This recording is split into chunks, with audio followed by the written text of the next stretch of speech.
Hello students, स्वागत है आप सभी का हमारे यूट्यूब चैनल फिजिक्स स्केल पर।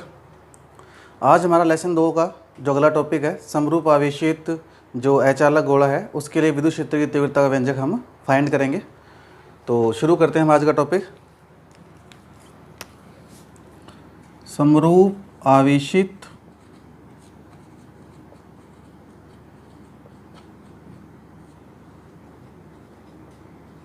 अचालक ठोस गोले। गोला कैसा है? अचालक है। अचालक को हम कुचालक भी कह सकते हैं, एक ही बात है। समरूप आवेशित अचालक या कुचालक ठोस गोले के लिए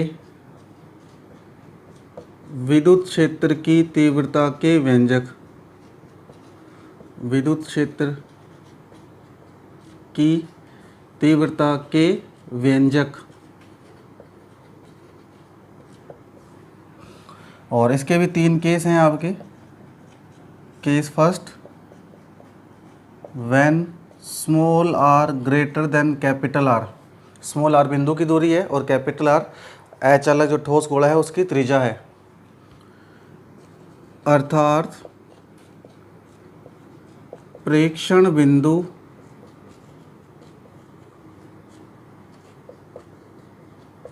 ठोस अचालक गोले के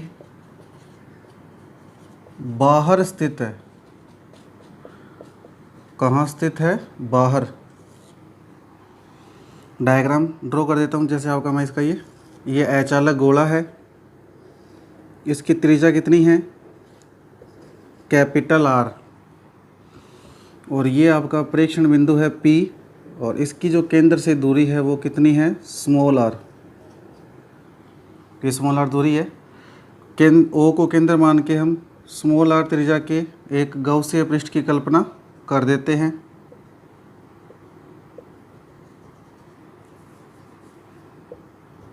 तो ये आपका क्या है? स्मॉल आर त्रिज्या का गौसीय पृष्ठ है।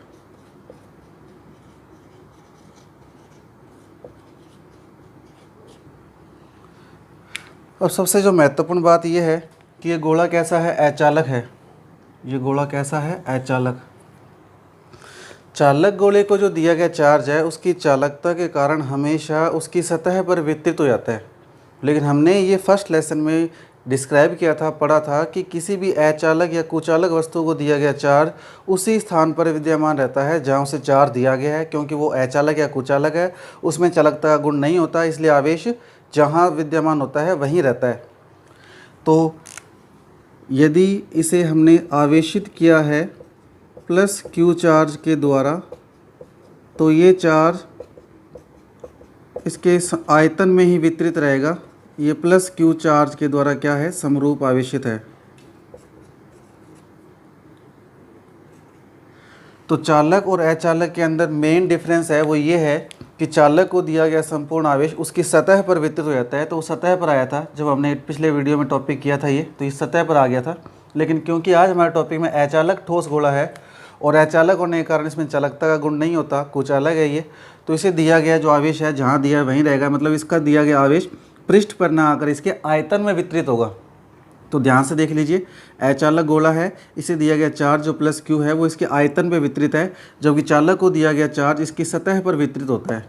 तो ये मेन डिफरेंस है। इसीलिए डायग्राम बनाते समय भी हमें इन बातों को ध्यान रखना है, क्योंकि डायग्राम अगर हमने गलत बना दिया, अचालक की जगह चालक बना दिया, मतलब यहाँ बना दिया चार्ज का, तो वो चालक बन जाएगा। तो अचालक होने के कारण इसको दिया गया आवेश इसके आयतन में वितरित होता है, तो ये आयतन में वितरित है, जबकि चालक होता तो कहाँ पे आता? सतह पर। तो बस यही डिफरेंस है। अब हम जब इसका टॉपिक आगे ड्राइव करेंगे तो यहाँ पृष्ठीय आवेश वितरण या पृष्ठीय आवेश घनत्व ना लेकर आयतन आवेश वितरण या आयतन आवेश घनत्व लेंगे, क्योंकि आज गोला अचालक है और आवेश इसके आयतन में वितरित है। तो ये आपका डायग्राम है। अब हमें इस गौसीय पृष्ठ पर एक अल्पांश चाहिए, तो हम यहाँ पे एक अल्पांश ले लेते हैं। अल्पांश क्या है? ds, और अल्पांश की दिशा कहाँ होगी? ds वेक्टर की बाहर की ओर। और यदि इस प्रेक्षण बिंदु पर प्लस Q0 आवेश रखा जाए तो इस प्लस Q आवेश के कारण ये कांगती करेगा प्रतिकर्षित होकर बाहर की ओर। तो विद्युत क्षेत्र की तीव्रता भी कैसे होगी? बाहर की ओर। वैसे हम जानते भी हैं किसी भी चालक के लिए विद्युत क्षेत्र की दिशा हमेशा पृष्ठ के लंबवत बाहर की ओर होती है। दोनों समांतर हैं, ई वेक्टर और डी एस वेक्टर, थीटा का मान कितना हो जाएगा 0 डिग्री। अब यहाँ बात आती है थ्योरी की, तो थ्योरी यहाँ आपको डिस्क्राइब करनी है। तो थ्योरी मैं आपको बोल के बता रहा हूँ, आप लोग नोट डाउन कर लीजिए। माना कैपिटल आर त्रिज्या का एक अचालक गोला है जिसे प्लस क्यू आवेश के द्वारा समरूप आवेशित किया गया है। माना कैपिटल आर त्रिज्या का एक अचालक गोला है जिसे प्लस क्यू आवेश के द्वारा समरूप आवेशित किया गया है। समस्त आवेश अचालक गोले के आयतन में, समस्त आवेश अचालक गोले के आयतन में एक समान रूप से वितरित हो जाता है। समस्त आवेश अचालक गोले के आयतन में एक समान रूप से वितरित हो जाता है। नेक्स्ट लाइन से, अचालक गोले के बाहर स्मॉल आर दूरी पर, अचालक गोले के बाहर केंद्र से, अचालक गोले के बाहर केंद्र से स्मॉल आर दूरी पर एक बिंदु P स्थित है जहां विद्युत क्षेत्र की गणना करनी है। ये आपको थ्योरी लिखनी है। दोबारा से रिपीट कर देता हूँ। माना कैपिटल आर त्रिज्या का एक अचालक ठोस गोला है जिसे इस प्लस क्यू आवेश के द्वारा समरूप आवेशित किया गया है। समस्त आवेश अचालक गोले के आयतन में एक समान रूप से वितरित हो जाता है। नई लाइन से, अचालक गोले के केंद्र से स्मॉल आर दूरी पर एक बिंदु P गोले के बाहर स्थित है जहां विद्युत क्षेत्र की तीव्रता की गणना करनी है। इसके बाद फिर नेक्स्ट लाइन से पैराग्राफ चेंज करके हम क्या लिखेंगे, अतः गाउस के नियम से, अतः गाउस के नियम से, गाउस का नियम क्या है, phi E is equal to summation Q upon में एप्साइलन 0। फाई की value close integration S E vector dot D S vector is equal to summation Q upon epsilon 0। Dot खोलेंगे तो क्या आएगा, E D S cos theta summation Q upon epsilon 0। Reason देके लिखेंगे, E vector parallel है D S vector के, theta is equal to 0 degree और cos 0 की वैल्यू 1, तो इसकी वैल्यू 1 हो जाएगी। तो close integration S E D S is equal to summation Q upon epsilon 0। E constant है तो कांस्टेंट वैल्यू क्या आ जाएगी, बाहर, कांस्टेंट वैल्यू क्या आ जाएगी, बाहर आ जाएगी, यानी ई बाहर आ जाएगा आपका। तो ई बाहर वैल्यू हो जाएगी 1 D S close integration S is equal to summation Q upon epsilon 0। D S का समाकलन S summation Q upon epsilon 0, S की वैल्यू और समीशन क्यू की वैल्यू हम यहाँ डिस्क्राइब कर देते हैं। समीशन क्यू क्या होता है, समीशन क्यू होता है गाउसीय पृष्ठ के द्वारा परिबद्ध कुल आवेश। तो ये गाउसीय पृष्ठ है और इसकी त्रिज्या कितनी है, स्मॉल आर, तो हम यहाँ डिनोट करेंगे स्मॉल आर त्रिज्या के गाउसीय पृष्ठ द्वारा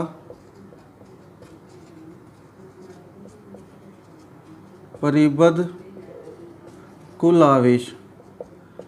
और स्मॉल आर त्रिज्या के गाउसीय पृष्ठ ने कितना आवेश परिबद्ध किया है, देखिए स्मॉल आर त्रिज्या का गाउसीय पृष्ठ है और इसने कितना आवेश घेरा है, जो इसके अंदर है, इसके अंदर कितना आवेश है, ये प्लस क्यू, तो ये प्लस क्यू। और एस क्या है, एस डी एस का समाकलन एस हुआ और डी एस क्या था, अल्पांश, और अल्पांश का है गाउसीय पृष्ठ पर, तो क्षेत्रफल किसका होगा, गाउसीय पृष्ठ का। तो हम लिखेंगे स्मॉल आर त्रिज्या के गाउसीय पृष्ठ का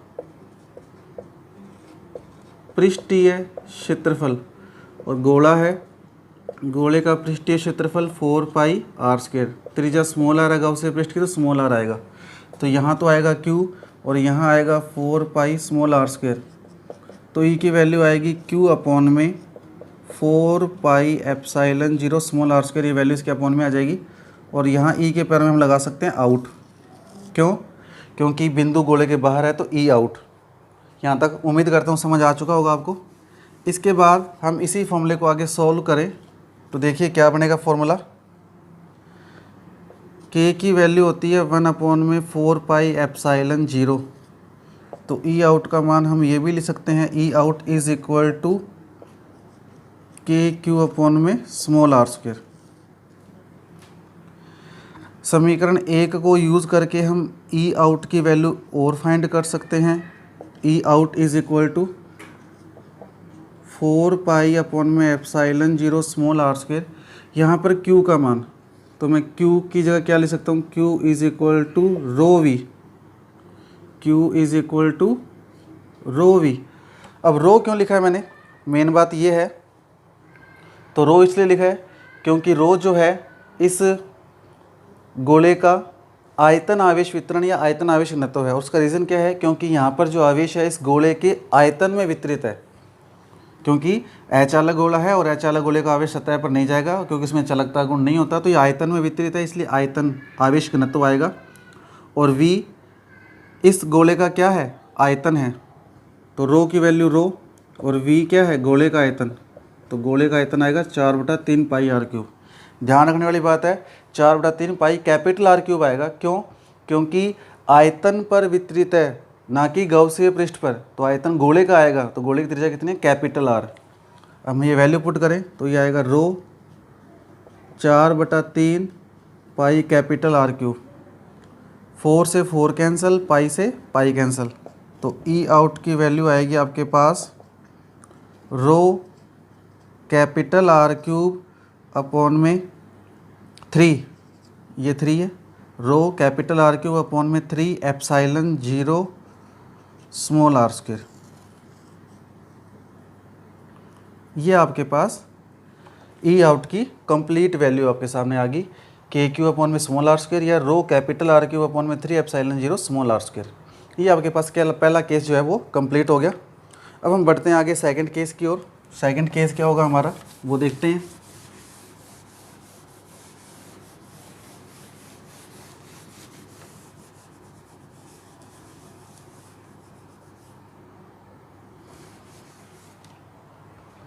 second case, case second, when small R is equal to capital R, अर्थात प्रेक्षण बिंदु अचालक गोले की सतह पर, अचालक गोले की सतह पर स्थित है। तो ये प्रेक्षण बिंदु है P और ये इसकी सतह पर स्थित है, तो केंद्र से इसकी जो दूरी है इसकी त्रिज्या के बराबर हो जाएगी। और जो गाउसीय पृष्ठ है वो मैं इसके ऊपर ही ये रेड कलर से बना देता हूँ। अब ये खुद अचालक गोले का जो पृष्ठ है ये किसका कार्य करेगा, ये कार्य करेगा गाउसीय पृष्ठ का खुद ही। यहाँ एक अल्पांश लें ds, तो अल्पांश की दिशा कैसे होगी, बाहर की ओर। और यदि यहाँ परीक्षण धनावेश रखें प्लस q0, तो ये प्लस q0 इस प्लस के q की कारण कहाँ करेगा, बाहर की ओर, तो ई वेक्टर भी बाहर की ओर होगा पृष्ठ के लंबवत। दोनों समांतर होने के कारण थीटा क्या हो जाएगा, 0। थ्योरी लिखें हम इसकी, क्योंकि पेपर में एक केस या ज़्यादा से ज़्यादा 2 केस आ सकते हैं। क्योंकि पेपर में क्या होता है, एक परिभाषा गाउस के नियम की प्लस एक केस और एक न्यूमेरिकल आता है। अगर 2 केस आएंगे तो थ्योरी को एक बार लिखना है, अगर एक ही केस आएगा तो थ्योरी को बार बार रिपीट करना है, इसलिए मैं थ्योरी को दोबारा से रिपीट कर रहा हूँ। तो देखिए क्या लिखेंगे, माना कैपिटल आर त्रिज्या का एक अचालक गोला है, माना कैपिटल आर त्रिज्या का एक अचालक गोला है जो प्लस क्यू आवेश के द्वारा समरूप आवेशित है। समस्त आवेश अचालक गोले के आयतन में एक समान रूप से वितरित है। नई लाइन से, गोले की सतह पर एक बिंदु P स्थित है, स्मॉल आर बराबर कैपिटल आर दूरी पर। वहाँ बिंदु P पर विद्युत क्षेत्र की गणना करने के लिए एक अल्पांश ds लिया जाता है। इसके बाद क्या लिखेंगे, अतः गाउस के नियम से, अतः गाउस के नियम से, थ्योरी में एक बार दोबारा से रिपीट कर देता हूँ। माना कैपिटल आर त्रिज्या का एक अचालक गोला है जो प्लस क्यू आवेश के द्वारा समरूप आवेशित किया गया है। समस्त आवेश अचालक गोले के आयतन में एक समान रूप से वितरित है। गोले की सतह पर विद्युत क्षेत्र की गणना करने के लिए एक बिंदु P स्मॉल r बराबर कैपिटल R दूरी पर स्थित है, जहां एक अल्पांश ds लिया गया है, अतः गाउस के नियम से। तो गाउस के नियम से क्या लिखेंगे, phi E is equal to summation Q upon epsilon 0। Phi की value close integration S E vector dot D S vector, dot हटाएंगे तो कोस थीटा। आप यहाँ लिखेंगे ई वेक्टर पैरेलल है किसके, डी एस वेक्टर के, तो थीटा की वैल्यू कितनी होगी 0 और कोस 0 की वैल्यू 1, तो इसका मान कितना हो जाएगा 1। तो क्या वैल्यू बचेगी आपके पास, S E D S is equal to summation Q upon epsilon 0। E constant है, ये बाहर आ जाएगा, वैल्यू बचेगी close integration S D S is equal to summation Q upon epsilon 0। अब इसे हम आगे सॉल्व करें तो क्या मिलेगा हमें, देखिए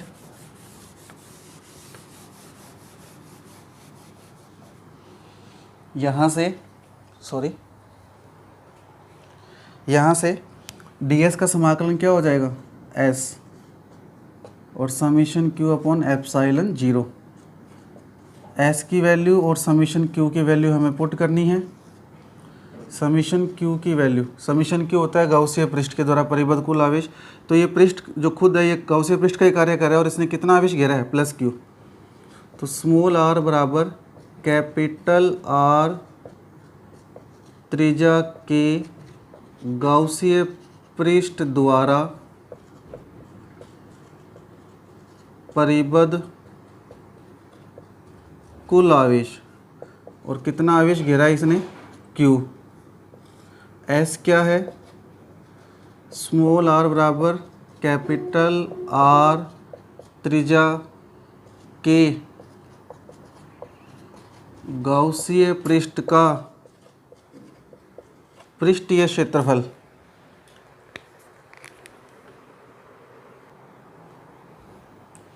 तो यहाँ S क्या है, स्मॉल r बराबर कैपिटल R त्रिज्या के गाउसीय पृष्ठ का पृष्ठीय क्षेत्रफल, और कितना होगा ये आपका पृष्ठीय क्षेत्रफल होता है 4 पाई r स्क्वायर, क्योंकि स्मॉल r और कैपिटल R बराबर है तो आएगा 4 पाई कैपिटल R स्क्वायर। तो ये वैल्यू हम यहाँ पुट करें 4 पाई कैपिटल R स्क्वायर और समीशन Q की वैल्यू Q। तो E की वैल्यू आपके पास क्या प्राप्त होगी, Q अपॉन में 4 pi capital R 4 pi epsilon 0 capital R square, ये अपॉन में चला जाएगा, और ये वैल्यू है S ई एस यानी सरफेस, और इसी को हम लिख सकते हैं E S is equal to के क्यू अपॉन में कैपिटल R स्क्वायर। क्यों, क्योंकि k की वैल्यू होती है 1 अपॉन में 4 पाई एप्सिलॉन 0। तो 1 अपॉन में 4 पाई एप्सिलॉन 0, इसकी जगह हम क्या ले सकते हैं, k ले सकते हैं। तो ये वैल्यू आ गई। इसी वैल्यू को हम आगे सॉल्व करें तो आगे सॉल्व करने के बाद वैल्यू क्या प्राप्त होगी, देखिए आगे जो वैल्यू है आप लोगों की ई एस की क्या प्राप्त होगी, ई एस, इसको हम समीकरण नंबर 2 दे दें तो by 2 E S is equal to क्या प्राप्त होगा, हमें Q की वैल्यू फाइंड करनी है इसमें। तो Q की वैल्यू क्या आएगी, देखिए ध्यान से, Q is equal to rho V. तो बाय 2 से हम अपॉन में, तो 1 अपॉन में 4 pi epsilon 0 capital R square आएगा। यहाँ Q की वैल्यू पुट करें, Q क्या है, तो रो वी बता चुका हूँ। रो क्यों आएगा, क्योंकि सारा का सारा आवेश, समस्त आवेश इसके आयतन में वितरित है अचालक होने के कारण, और गोले का आयतन आएगा 4/3 pi capital R Q. Capital R इसलिए आएगा क्योंकि आयतन आता है जहाँ आवेश वितरित है और आयतन गोले पर वितरित है, तो गोले का आयतन आएगा। तो rho into 4/3 pi capital R cube, 4 से 4 कैंसिल, पाई से पाई कैंसिल, R स्क्वायर से R क्यूब कटेगा तो एक R बचेगा। तो क्या बचेगा आपके पास, E S is equal to rho into r, rho और R स्क्वायर से R क्यूब कटा तो एक R बच गया, तो रो R अपॉन में 3 एप्सिलॉन 0। तो ये आपके पास ई एस की वैल्यू के क्यू अपॉन में कैपिटल R स्क्वायर, या ई एस की वैल्यू है रो कैपिटल R अपॉन में 3 एप्सिलॉन 0। ये आपके पास आपका सेकंड केस कंप्लीट हो गया। अब हम बढ़ते हैं आगे अपने थर्ड केस की ओर, जो हमारा अंतिम केस है इस टॉपिक का। तो देखिए क्या प्राप्त होगा आप लोगों को अंतिम केस के अंदर वैल्यू। इसका अंतिम केस सबसे इम्पोर्टेंट और सबसे अलग है, क्योंकि अब तक हम लोगों ने जो केस किए थे वो आसान थे। ये भी केस आसान है, बस थोड़ा सा समझने वाला है। केस थर्ड, तो केस थर्ड क्या है? Small are less than capital R, अर्थात प्रेक्षण बिंदु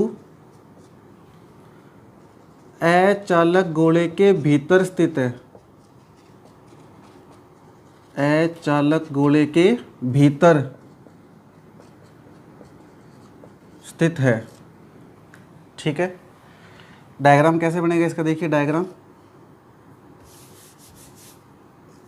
ये आपका अचालक गोला है, कैपिटल आर त्रिज्या का, ये सेंटर पॉइंट O, इसके अंदर एक बिंदु है P,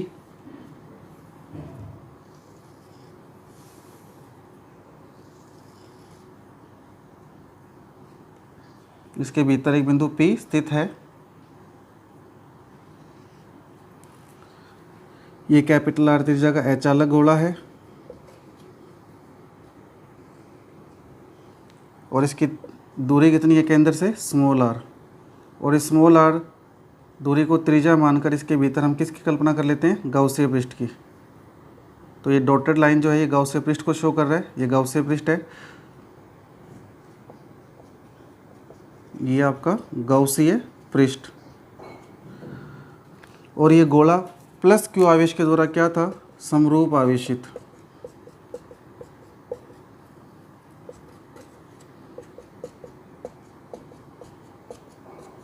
तो डायग्राम को देख के आपको एक बात तो समझ आ रही है कि गाउसीय पृष्ठ गोले के भीतर हो गया, और भीतर है तो इसने प्लस क्यू आवेश नहीं घेर रखा, क्योंकि प्लस क्यू आवेश तो पूरा कंप्लीट है, लेकिन गाउसीय पृष्ठ तो सिर्फ इतना ही है, तो इसका आवेश कुछ कम होगा, तो हमें ये आवेश चाहिए। तो इस बार ये सबसे डिफरेंट हो गया। जबकि चालक गोले के अंदर क्या होता था?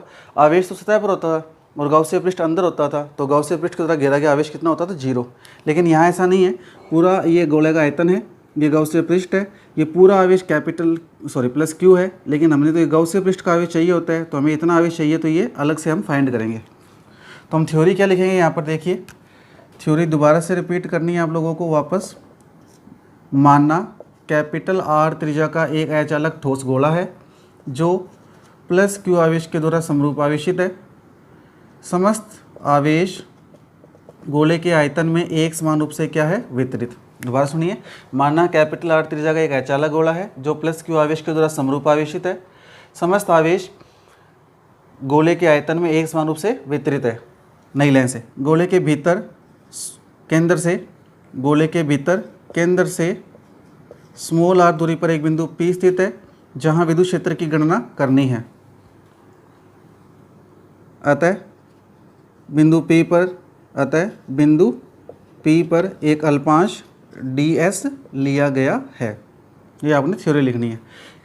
गोले के अंदर केंद्र से स्मॉल आर दूरी पर एक बिंदु P स्थित है, अतः बिंदु P पर विद्युत क्षेत्र की गणना करने के लिए एक अल्पांश ds लिया गया है। तो हम यहाँ पे एक अल्पांश लेते हैं ds। क्षेत्रफल सदिश की दिशा कहाँ होगी? बाहर की ओर। और यदि हम यहाँ रखें परीक्षण धनावेश प्लस Q0, तो इस प्लस Q आवेश के कारण कहाँ गति करेगा? बाहर की ओर। तो E वेक्टर भी बाहर की ओर हो जाएगा। थीटा की वैल्यू कितनी हो जाएगी? 0 डिग्री। तो ये आपकी थ्योरी कंप्लीट होगी, डायग्राम कंप्लीट हो गया। अब हम गाउस के नियम से इसे कैलकुलेट करेंगे। तो हम आगे लिखेंगे अतः गाउस के नियम से। तो गाउस के नियम से क्या आएगा? Phi E is equal to summation Q upon epsilon 0। Phi की value close integration S E vector dot ds। Dot खोलेंगे तो क्या आएगा? Cos theta. तो वैल्यू आएगी E ds cos theta is equal to summation Q upon epsilon 0। आप लिखेंगे reason देके, E वेक्टर जो है ds वेक्टर के पैरेलल है, थीटा की वैल्यू कितनी है? 0 डिग्री, और कोस 0 की वैल्यू कितनी होगी? 1। तो वैल्यू आपके पास मिलेगी S E ds is equal to summation Q upon epsilon 0। E constant है, बाहर आ गया, 1 ds is equal to epsilon 0। और यहाँ मैं समीशन Q की जगह Q डैश लिख रहा हूँ। Q डैश क्यों लिख रहा हूँ? क्योंकि पूरे गोले को दिया गया आवेश प्लस क्यू है, लेकिन हमें यहाँ समीशन क्यू निकालना है, और समीशन क्यू होता है गाउसीय पृष्ठ के द्वारा परिबद्ध आवेश। और गाउसीय पृष्ठ ये सिर्फ छोटा है इतना, तो इसके द्वारा घेरा गया आवेश कम होगा, तो हमें सिर्फ ये 4 निकालना है। तो इसको मैंने क्यू डैश मान लिया एक बार। तो यहाँ समीशन क्यू बराबर क्या है, क्यू डैश है, और है क्या, स्मॉल आर त्रिज्या के गाउसीय पृष्ठ द्वारा परिबद्ध कुल आवेश ये है। तो हम इसे हल करें तो ये आएगा ई डी एस का समाकलन एस क्यू डैश अपॉन में एप्साइलन 0, क्यू डैश अपॉन में एप्साइलन 0। अब आगे से हल करें। एस क्या है, एस है स्मॉल आर त्रिज्या के गाउसीय पृष्ठ का पृष्ठीय क्षेत्रफल। तो ये आएगा 4 पाई स्मॉल आर स्क्वायर। क्यों, क्योंकि गाउसीय पृष्ठ की त्रिज्या कितनी है, स्मॉल आर। तो वैल्यू आ गई 4 pi small are square is equal to Q dash upon में एप्साइलन 0। अब इस वैल्यू को हम हल कर लें आगे, तो क्या मिलेगा हमें, देखिए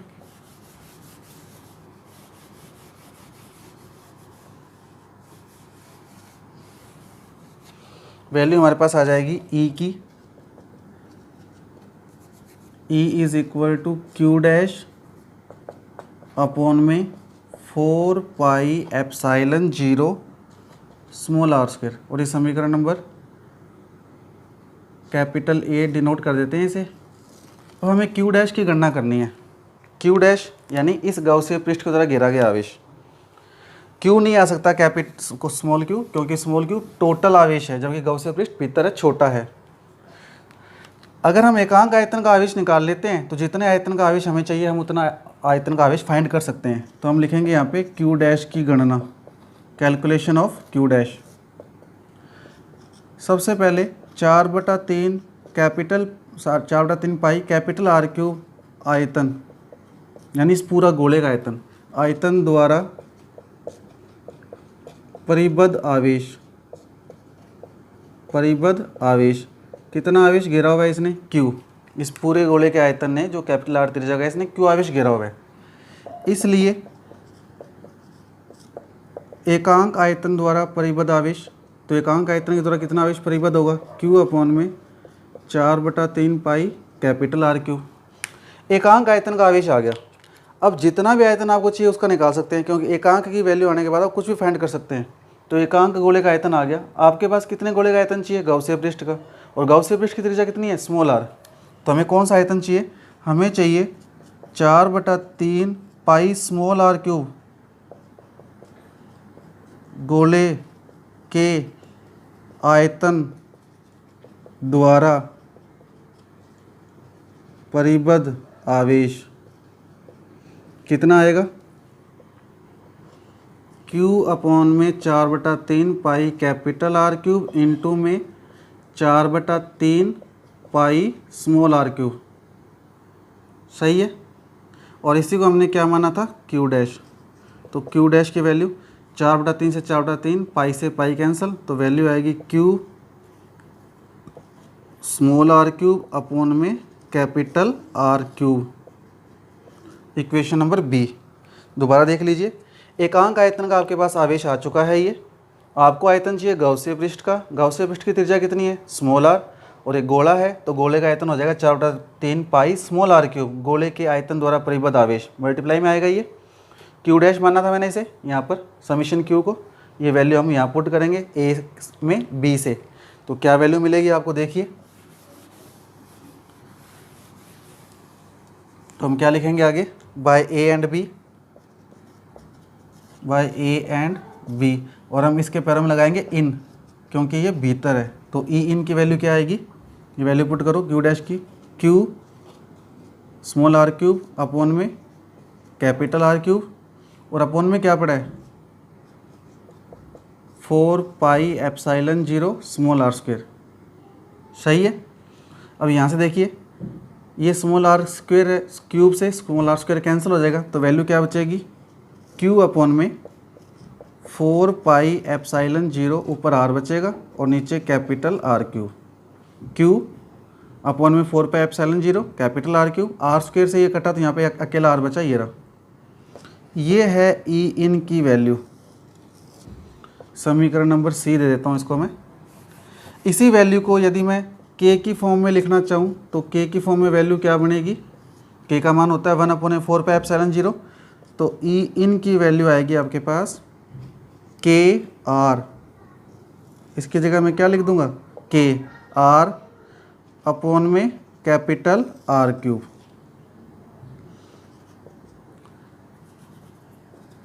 और यदि मैं समीकरण सी से इसे और दोबारा हल करूं तो ई इन क्या आएगा, देखिए स्मॉल आर की जगह स्मॉल आर आ गया, 4 pi epsilon 0 capital are cube आ गया। क्यू मुझे हल करना है और क्यू क्या होता है, रो वी गोले का आयतन, पूरे गोले का आएगा, ध्यान रखना, क्योंकि रो है संपूर्ण गोले का यानी एकांक आयतन का आवेश वितरण है, तो आयतन पूरे गोले का है, आवेश पूरे गोले पर वितरित है, तो आयतन आएगा 4/3 पाई कैपिटल आर क्यूब। हम यहाँ पुट करें, अब क्या कैंसिल होगा, 4 से 4, पाई से पाई, सॉरी ये यहाँ कैपिटल आर क्यूब ही चल रहा था, क्यू की जो वैल्यू हमने फाइंड की थी,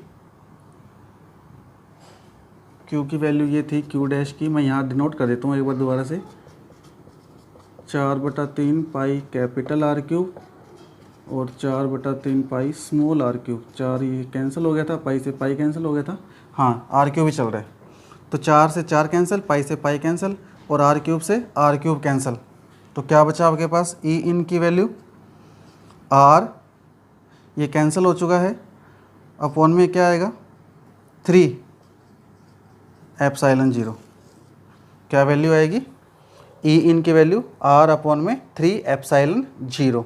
ये आपके पास कंप्लीट वैल्यू यहाँ तक हो चुकी है।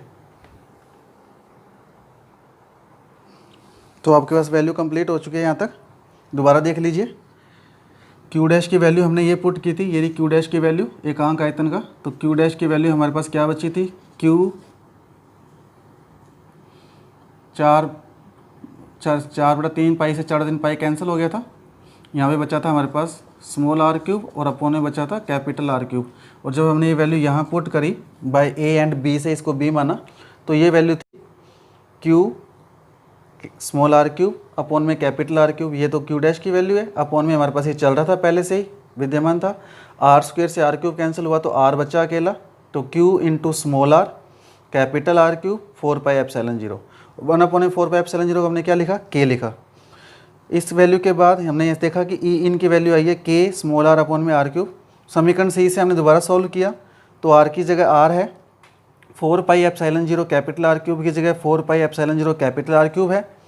क्यू की जगह मैंने क्या डिनोट किया, रो आयतन आवेश वितरण या आयतन आवेश घनत्व, और पूरे गोले पे आयतन आवेश वितरण है, आवेश वितरित है, तो पूरे गोले का आयतन 4/3 पाई कैपिटल आर क्यूब, तो आर पड़ा है 4/3 pi capital R cube, into में रो, इंटू में क्या आएगा, रो भी आएगा, तो वैल्यू क्या बची, 4 से 4 कैंसिल, पाई से pi cancel, capital are cube से कैपिटल आर क्यूब कैंसिल, तो वैल्यू बची रो इंटू आर अपॉन में 3 epsilon 0, rho into R upon में 3 एप्सिलॉन 0।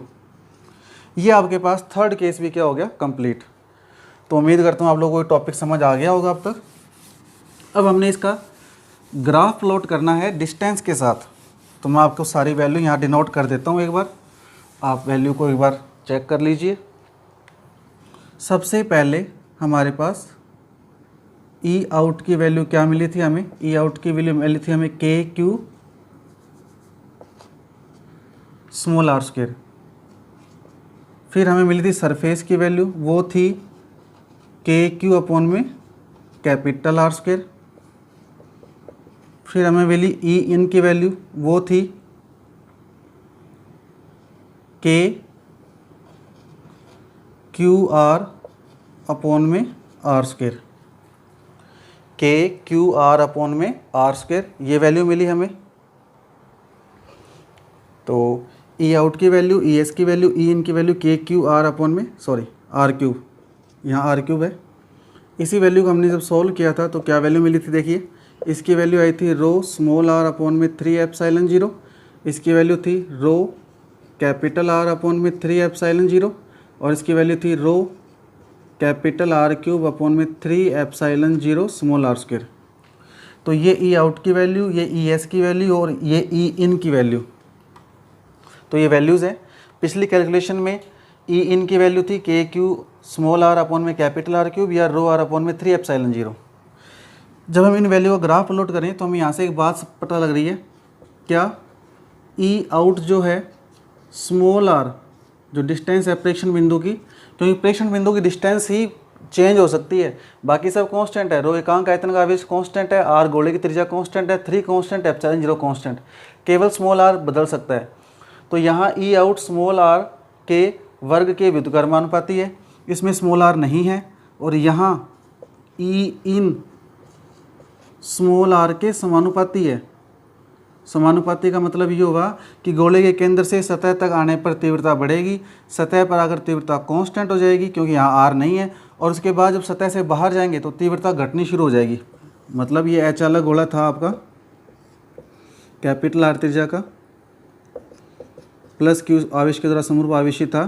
तो केंद्र से लेकर सतह तक तो ये देखो तीव्रता समानुपाती है स्मॉल आर के, तो बढ़ रही है तीव्रता, सतह पर आकर कांस्टेंट, और जैसे ही बाहर जाएंगे तीव्रता घटनी शुरू हो जाएगी क्योंकि दूरी के वर्ग के व्युत्क्रमानुपाती है। तो इसका ग्राफ प्लॉट करें यदि हम, तीव्रता न्यूटन प्रति कूलम में वाई अक्ष पर और एक्स अक्ष पर डिस्टेंस लें मीटर में, ये स्मॉल आर बराबर कैपिटल आर सतह का पॉइंट है, ये स्मॉल आर बराबर 0 है केंद्र बिंदु है यहाँ पर, ये अंदर का पॉइंट है और ये बाहर का पॉइंट है। Small are greater than capital r और small are less than capital r, ये भीतर, ये सतह पर और ये बाहर। तो देखिए क्या होगा,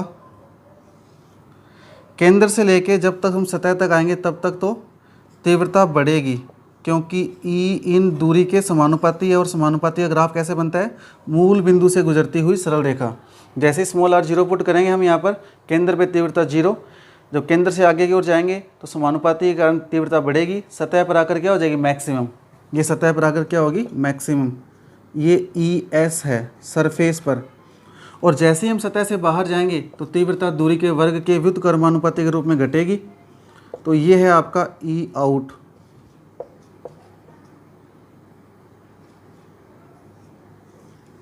तो ये आपके पास इसका क्या है, ग्राफ।